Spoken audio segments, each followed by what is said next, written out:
Roll the clip, Spencer.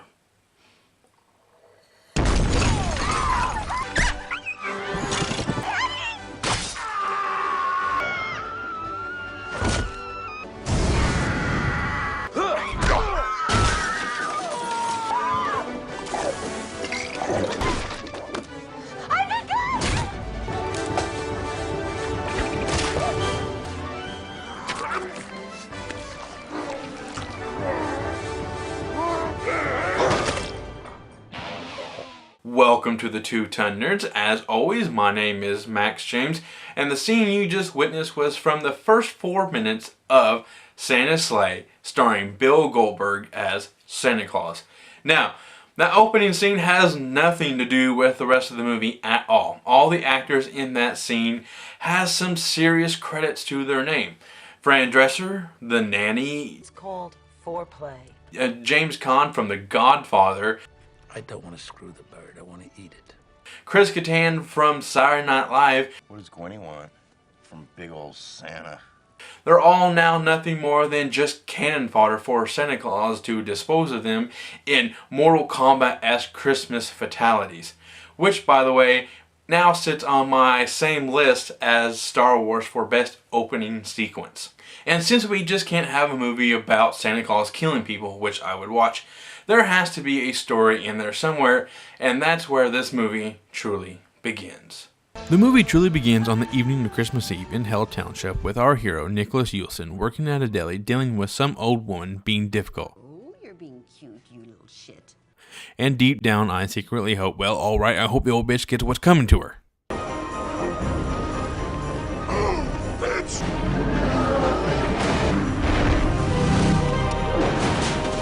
Sorry, Grandma. Anyways, we are introduced to the owner, Mr. Green, and the love interest, Mary McKenzie, in a scene that may or may not be a tad bit foreshadowing for the end of the movie. A clock. Not just a clock. This is a Games Illustrated clock. You can tell the time in all the 25 time zones. Soon after, our heroes have their Debbie Downer conversation about how disappointing Christmas can be. You don't care too much for Christmas, do you? Never had much reason to. Why? I don't know, it's always disappointing. Like, I'd want an Optimus Prime or a Castle Grayskull, and I'd always end up with a stupid mini-bake oven or something. We are introduced to the character, Grandpa, and his future visit from the Child Protective Service's inventions and his Herbert the Pervert dungeon.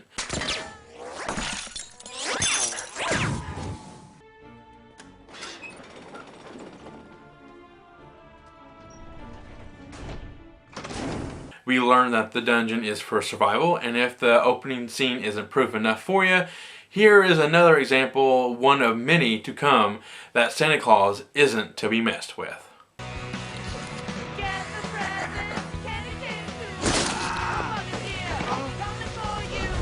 The story of Santa to me was always this big guy in red with a Snow White beard riding around in a sleigh with reindeers, delivering presents while partaking in milk and cookies. Pretty wholesome, right? In the history of man, there have been only two immaculate conceptions. The first being God and the Virgin Mary and the birth of their son, Jesus. The second was Satan with the Virgin Erica and the birth of their son, Santa. Santa is the son of Satan. Roll that kill montage, Spencer. Baby, yeah! Nice tits!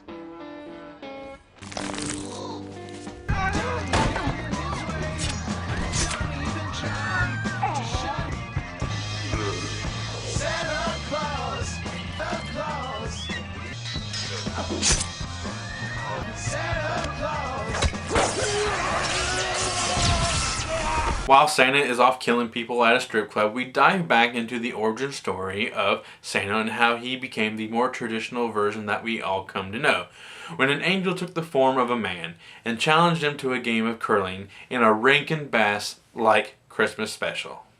Knowing the son of Satan was a gambling sort, the angel challenged him to a contest. The contest was a simple one. Who could slide a rock across the lake and land it closest to the ice fishing hole without the rock falling in? His rock landed as close as it could possibly be to the hole without going in it. Next was the old man's turn. The rest touching Santa's rock with just enough momentum to push Santa's stone over into the hole. The old man had won. The bet is off. That was exactly 1,000 years ago. The bet's over. And it's Christmas Day, and Santa Claus ups his kill streaks.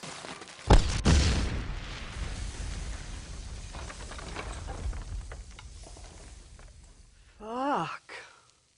And spreads Yuletide fear to every boy and girl.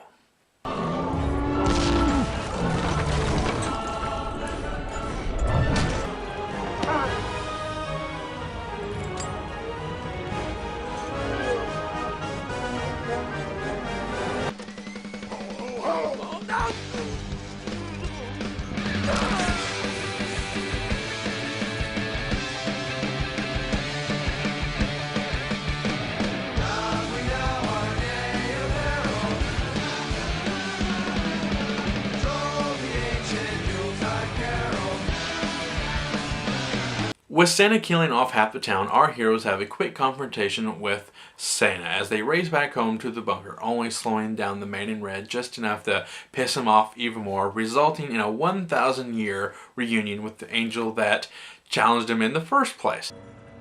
You've really let yourself go, haven't you? What are you packing around there? An extra 2 bills, I bet. Mrs. Claus, she's one hell of a cook. Thus ending in Santa's mode of transportation, the hell deer, running over Grandpa and killing him.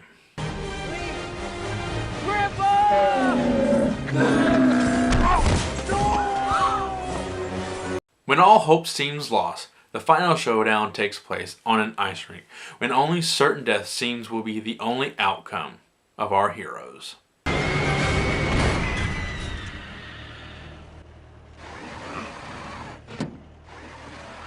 Grandpa shows up, and back to his former self, and challenges Santa to another game of curling.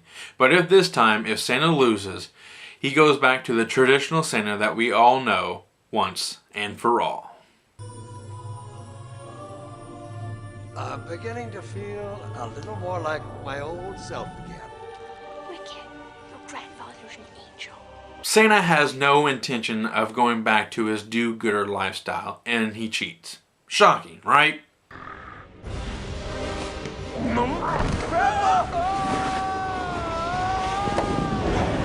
Remember this scene? Not just a clock. This is a Games Illustrated clock. You can tell the time in all the 25 time zones. Well, it's time to bring what was in the foreshadowing to the front.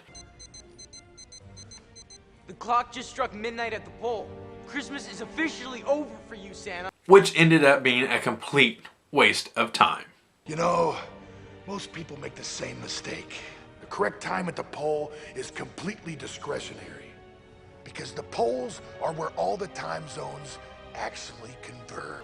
So, what I'm saying, nitwits, is that Christmas is over when I say it's over. And with one last-ditch effort, Santa is wounded with an exploding chestnut and drives away on a Zamboni.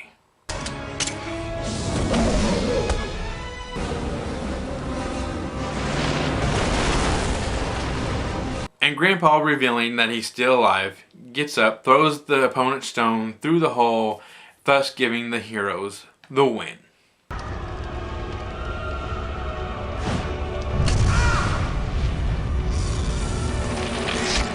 You figured it would be over here, right? Wrong. While Santa is trying to escape with the help of his hell deer, this happens. Even though Santa lost and he has to go back to being the more traditional version of Santa, they still blow him up anyways. They basically killed Christmas. Daddy, where did you get that bazooka? Or so we thought. Well, just have a seat. We'll board in 10 minutes.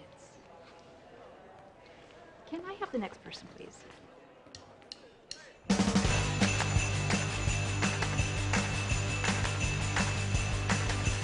Bye-bye, Santa. Santa, bye-bye. There you have it, Santa's Sleigh. This movie has become a new tradition of mine, where I've been watching this for the last couple of years around the Christmas time of year, and it should be yours as well. Even though once you really start to break down this movie, it is pretty dumb, but it provides so much fun once you watch it, because this movie is so upbeat and full of Christmas. It could be a contender for the ABC Family 25 Days of Christmas, if it wasn't for the cussing, the nudity, and the many deaths at the hand of Santa Claus. My name is Max James. This is the Two Ton Nerds, and I'm going to go geek out. Have a Merry Christmas and a Happy New Year.